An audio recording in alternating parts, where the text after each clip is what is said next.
ان کی حالت متغیر تھی۔ شاہ حویلی کے نام ہی ان کی سازشوں کو منتشر کرنے کے لیے کافی تھا۔ کیا ہوا ماں جی، آپ کی طبیعت ٹھیک ہے؟ قمر نے ان کی بدلتی رنگت پر پوچھا۔ ایسے کیسے؟ اس کی ماں جی بکھلا گئی۔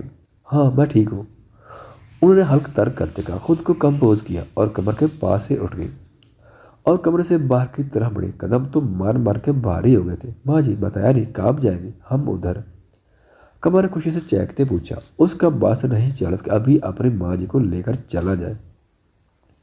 ارم سبقت گر کے قدم رکے، دل کی دھڑکن مدھم تھی، جیسے فکر پریشانی کے وقت ہو جاتی ہے۔ آنکھیں نام تھی۔ قمر میں ذرا سونے لگی، مجھے کوئی ڈسٹرب نہ کرے، انہوں نے بنا پلٹے کہا اور گہرے سانس لیتی کمرے سے نکل گئی۔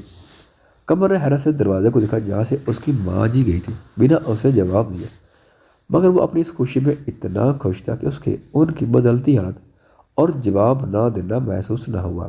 اس نے کندھے جھکا دیے اور سوچا کہ جب اٹھ جائے گی تو پوچھ لوں گا۔ وہ کیا بتائے اپنی ماں جی کو کہ اس کی حالت کیا ہے، اسے کتنا انتظار ہے انابیہ کا، اسے اپنا بنانے کا۔ اس کے ملک کے بعد اس کا دوسرا عشق انابیہ بن گئی تھی، اس کے دل کا قرار تھی۔ وہ صرف آنکھوں سے عشق ہوا تھا، اور جب وہ پردہ کے بغیر اس کے حق میں ہوتے ہوئے اس کے روبرو آئے گی تب اس کا دل سکون پائے گا۔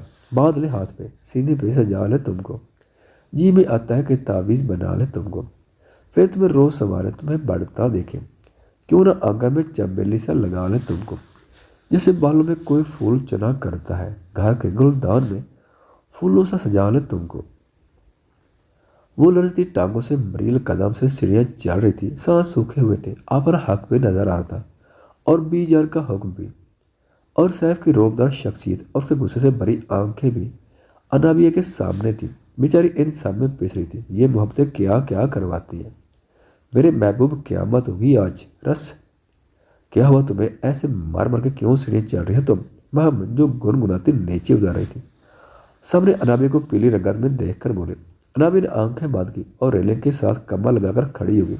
وہ اب کیا بتاتی؟ بی جان نے کون سا پہاڑ سر کرنے کو بولا ہے بولو بھی، واٹ ہیپن؟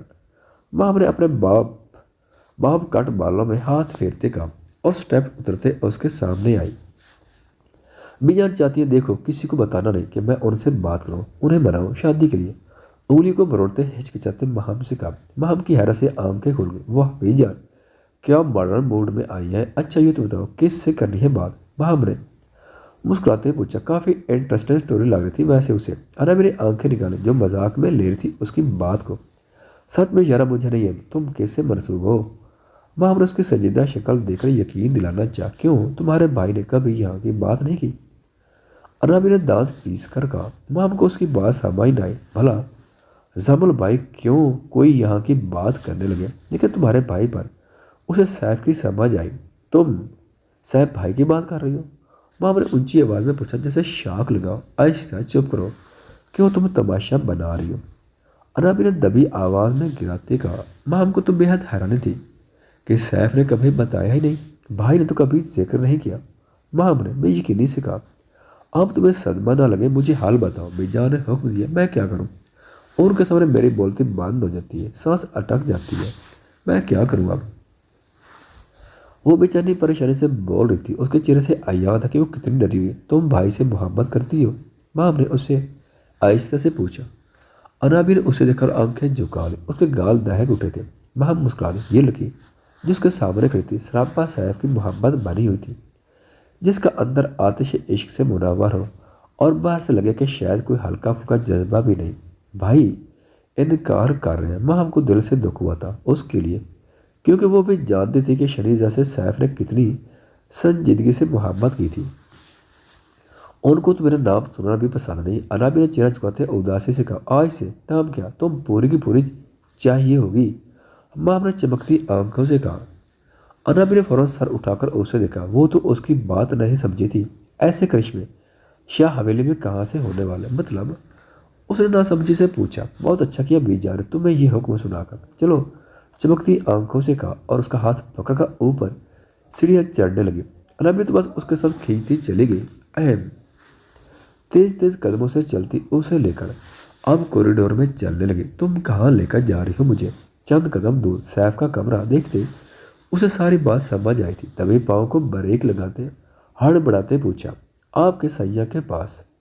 مام نے اس کا بازو کھینچتے کہا، نہیں میں نہیں جا سکتی۔ انابی نے پھولی سانسوں سے خود کو چھپانے کی جد و جہد کے درمیان کہا، جائیں گے تو تمہارے اچھے بھی۔ ماں نے دانت پیس کر اس کا ڈر دیکھا اور کہا، ماں مجھے وہ مار ڈالیں گے۔ نہ، انابی نے منت کی، اس کے سامنے تو مر جانا مگر پلٹنا نہیں۔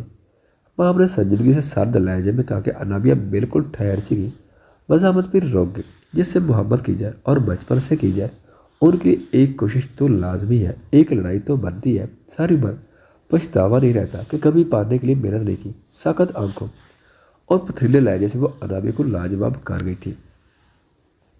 اس کی اپنی آنکھ کے کونے بھیگ گئے تھے۔ اس کا مجرا بھی تو یہی تھا جسے چاہتی ہے تھی۔ ابھی تک وہ تو بنا مطلب کے آنسو دے رہا تھا، نہ دیکھتا تھا نہ محبت کرتا تھا۔ محبت تو اسے تھی ہی نہیں، ورنہ محمد سعید شاہ اپنے منگیتر احسان فرید شاہ کی آنکھوں کو جانچ لیتی۔ چلو، اس کا بازو کھینچا اور سیف کے دروازے کے پاس رہے۔ وہ اندر ہی تھا، شام میں ہی آیا تھا۔ محمد نے دروازہ کھولا اور انابیہ کو اندر دھکیلا اور دروازہ بند کر دیا۔ اسے یقین تھا اپنے بھائی پر بھی اور انابیہ پر بھی۔ شاہ حویلی کی تربیت ان کے اخلاق سے واضح تھی۔ مسکراتے دروازے کو دیکھا اور پلٹ گئی۔ سیڑھیوں کے پاس آئے تو سامنے سے احسان تھکی تھکی حالت میں سیڑھیاں چڑھ رہا تھا۔ بازو پر گرین کوٹ ڈالا ہوا تھا، بلیک شرٹ کے بازو کوہنی تک فولڈ کیے ہوئے تھے اور اس شرٹ میں فرسی ہوئے اس کے کسرتی بازو، بکھرے براؤن بال، ڈھیلی ٹائی، گوری رنگت، ایک حسین مغرور شہزادہ بنا وہ تھکے ہوئے انداز میں اوپر چڑھ رہا تھا۔ احسان کو تکے جانا اس کی بے خودی تھی۔ وہ اتنا حسین تھا، بے پناہ خوبرو پیارا۔ اس کی محویت تب ٹوٹی جب اس کے قدم قریب آنے لگے۔ احسان نے سر اٹھا کر سامنے دیکھا تو ماہم کو کھڑے پایا جس کے چہرے پر کوئی تاثر نہیں تھا۔ احسان نے نظروں کا رخ موڑ لیا۔ اس کے دل میں کوئی چاہ نہیں تھی ماہم کو دیکھنے کی۔ حسین ہے تو کیا کرے، وہ سر چڑھا لے، جب شادی ہی نہیں کرے تو دیکھنا بھی کیوں؟ شاہ حویلی کی لڑکیاں بڑی پسند ہیں آپ کو، اس کے پاس سے گزر کر جانے پر ماہم نے کہا۔ وہ رکا مگر پلٹا نہیں۔ احسان شاہ کو کوئی بات لگا جائے اور وہ جواب نہ دے، ایسا تو ہو نہیں سکتا۔ بہت ذرا سی گردن موڑ کر بھاری آواز سے کہا، اچھا مجھے دیکھ کر تو آپ کا غصے سے برا حال ہو جاتا، کیوں؟ اس کے رخ کرتے بڑے مزے سے پوچھا، بات شاہ حویلی کی بیٹی کی ہو رہی ہے، تمہارا ذکر کہاں سے آ گیا؟ اس نے بھی آگے سے جواب چن کر دیا تھا جس سے باہم سلگ جائے، اور کچھ فیصد یہ کام ہو ہی گیا تھا۔ میرا ذکر تو شروع سے ہے، جب تمہاری اس حویلی میں شاہ حویلی کی بیٹیاں بھی پیدا نہیں ہوئی تھیں۔ باہم نے دانت پیس کر کہا، 1 سال بڑی جو تھی سب شاہ حویلی کی لڑکیوں سے۔ احسان کا جبڑا پیچ کے لاجواب جو کر دیا تھا، بڑوں سے بھی غلطی ہو ہی جاتی ہے۔ اس کی طرف رخ موڑتے سنجیدگی سے کہا، بڑوں کی غلطیاں اور صحیح فیصلوں کا مجھے علم نہیں مسٹر احسان، بس اتنا علم ہے کہ محمد سعید شاہ کو کسی زمانے میں اس گھر کے بیٹے احسان فرید شاہ سے جوڑا گیا تھا، اور مام اکیلے ہی کافی ہے اپنے حق کے لیے۔ غصے سے اسے دیکھتے کہا، اچھا کیسا حق جو میں دینا ہی نہیں چاہوں؟ ہاں پھر؟ احسان نے پیٹ کی پاکٹس میں ہاتھ ڈالتے مذائقہ خیز لہجے میں کہا، اس بار پر ہلکا سا مسکرایا تھا۔ پوچھا کس نے ہے کہ حق دو گے یا نہیں؟ میں نے بتایا، آنکھوں کو بھٹکاتی احسان شاہ کو لاجواب کر گئی تھی۔ کسی طور احسان کے ڈر کے قابو نہیں آتی، کہہ کر پلٹی۔ احسان کا دل کیا اس کا منہ روچ گیا جس میں اتنی گز بھر کی زبان ہے۔ وہ نیچے اترنے سے پہلے رکی اور پلٹی۔ احسان اسے ہی دیکھ رہا تھا، گورین ڈال کر مسکراتے پیارا ہو، پر سوری باہم شاہ اتنی جلدی امپریس نہیں ہوتی، آج رسوات تیری گلیوں میں محبت ہوگی۔ اس کی طرف تنزیہ لہجے میں کہا، مسکرائی، گرگرائی اور تن فر کرتے نیچے اتر گئی۔ احسان شاہ کی حالت بری ہو چکی تھی، اتنی بیزتی کیا سمجھتی کیا تھی خود کو؟ آج تک احسان شاہ کو کسی لڑکے نے ایسے بات نہیں کہہ رہی تھی، نہ ہی اسے لاجواب کیا تھا۔ میں تمہاری اکڑ توڑ کر رکھ دوں گا۔ احسان شاہ کے سامنے کسی کی زبان نہیں کھلتی اور تم مجھے نیچا دکھاؤ، احسان شاہ ہوں میں، دیکھ لوں گا تمہیں۔ اس کے حوالے سے مخاطب ہوا، دانت کے چرچانے کی آواز کافی اونچی تھی۔ اگر احسان شاہ میں پاور تھی سامنے بندے کو سلگا کر رکھ دینے کی، تو اب اس حوالے میں احسان شاہ کو سلگانے کے لیے محمد سعید شاہ کے قدم پڑ چکے تھے، اور وہ کرتی بھی محبت تھی، ایسے کیسے دب جائے۔ اس نے کانپتے دل سے مین دروازے کو دیکھا، بند دروازے کو دیکھا اور پھر گردن موڑ کر اندھیرے کمرے کو۔ اسے علم تھا کہ وہ یہاں ہے، اس کی ٹانگ میں عجیب درد سا اٹھ رہا تھا۔ آنے والا وقت کیسا ہوگا اسے نہیں علم تھا، لیکن اس کی جان نکل رہی تھی۔ کیا ضرورت تھی بی جان اور مہم کی جذباتی باتوں میں آنے کی؟ وہ منہ میں بڑبڑائے، اسے ڈر جو لگ رہا تھا مر جانا مگر کسی اور کی نہ ہونا۔ بی جان کی بات اس کے دل میں لگی تھی، کوئی تو بات تھی۔ بی جان نے پہلی بار اصول توڑا تھا، پھر سے خود کو حوصلہ دیا، حلق تر کرتے قدم آگے بڑھائے۔ اندھیرے میں کیا علم کیا چیز کہاں پڑی ہے، گر اسے جانا تھا۔ وہ ہچکچاتے سیف کو پکارنے لگی تھی کہ کمرے میں کھڑاک ہوئی، وہ فوراً اسے اپنی جگہ ساکت ہو گئی۔ اس کے ڈر میں اور اضافہ ہو گیا۔ سیف نے پلٹنے لگی، کسی سخت چیز سے زوردار قسم کا تصادم ہوا۔ آہ! اس کی چیخ نکل جاتی اگر اس کے منہ پر بار وقت ہاتھ نہ آتا۔ وہ سیف نے ڈرتی آنکھیں بیچ گئی، مقابل کو اس کی یہ ادا بھی حسین لگی۔ وہ تو لائٹ آف کر کے سونے لگا تھا مگر اس کے کمرے میں کوئی آیا تھا اور دروازہ بند ہوا تھا۔ وہ محتاط انداز میں دروازے کی دوسری سائڈ پر چلا گیا۔ اس کا کمرہ تھا، اسے تو علم تھا کہ کون سی چیز کہاں پڑی ہے۔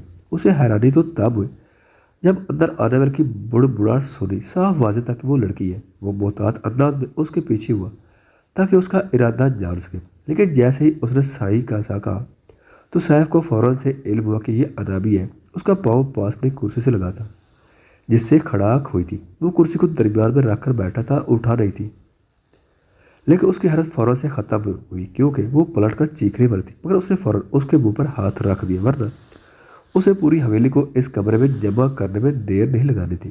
تم یہاں کیا کر رہی ہو؟ اس کے چہرے کے پاس آہستہ سے بھاری آواز میں پوچھا۔ انابیہ جو بہت بری طرح سے ڈر گئی تھی، اس کی آواز پر اپنی جگہ جیسے ساکت ہو گئی۔ وہ تو دیکھتا نہیں تھا کجا اس کے اتنے نزدیک۔ دھیرے سے آنکھیں کھولی اور اسے دیکھا۔ سیف نے آرام سے اس کے منہ سے ہاتھ ہٹایا۔ انابیہ کا سانس پھولا ہوا تھا۔ فوراً سے چند قدم کا فاصلہ بنایا۔ سیف نے مدھم لال بتی جلا دی جس سے دونوں کے چہرے کافی حد تک واضح تھے۔ بس فرق یہ تھا کہ انابیہ نے دوپٹے کو ہاتھ سے پکڑ کر چہرے پر کیا ہوا تھا، جیسے کہ وہ کرتی تھی، خود کو چھپاتی تھی۔ کیا کر رہی تھی؟ پھر سے پوچھا۔ وہ بی جان نے بھیجا، ڈرتے ہوئے جواب دیا۔ کیوں؟ ہاتھوں کو پیچھے باندھتے روب سے پوچھا۔ اسے مزہ رہا تھا اس کے ڈرنے سے۔ وہ کہہ رہی تھی کہ میں آپ سے بات کروں۔ گہری سانس میں ہمت سے بولی۔ بی جان کا حکم سار آنکھوں پر تھا، مرنا پڑے تو مر جائے گی مگر ایک کوشش تو بنتی تھی اپنے لیے۔ کس بارے میں؟ ایک قدم اس کی طرف لیتے کہا، شادی کے بارے میں۔ وہ چاہتی ہے کہ آپ میں شادی کر لیں۔ شرم سے لال ہوتی قدم پیچھے لیتی بول رہی تھی۔ اس کی موجودگی بھی ڈرا دیتی تھی اور آج وہ پہاڑی سر کر رہی تھی۔ سیف کے لب مسکرائے اس کے اتنے معصوم انداز پر۔ اور تم؟ اس کی طرف قدم مزید لیتے پوچھا۔ میں قدم پیچھے لیا کہ دیوار آگے کہ بے سختہ وہ ڈر گئی کہ جیسے پیچھے پھر سے کوئی ہوگا، مگر دیوار تھی۔ کانپتے لرزتے وجود سے اسے دیکھا جو اب 2 قدم کے فاصلے پر کھڑا تھا۔ بولو۔ ایک اور قدم لیا۔ سچ میں؟ اس کے بازو کو اپنی گرفت میں لیتے پوچھا، جان کر ذرا سا دباؤ دیا کہ وہ سی کر گئے۔